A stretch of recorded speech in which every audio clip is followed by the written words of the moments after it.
Hey guys! Today I'll show you how to change your YouTube channel link and create a custom URL. This method works on both desktop and mobile. First, open the YouTube website and make sure you're signed in to your account. Click on your profile picture and select YouTube Studio.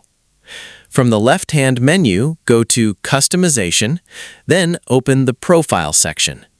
Scroll down until you find the Handle option. Your YouTube handle is used as part of your custom channel link, so changing it will also update the link associated with your channel. To change your channel link, simply enter the new handle you want to use in the Handle field. You'll be able to preview the new YouTube channel URL before saving it. Once you're happy with the new handle, click Publish to apply the changes. Keep in mind that YouTube limits how often you can change your handle. You can generally change it up to twice within a 14-day period. That's it. Your YouTube channel will now have the new custom link.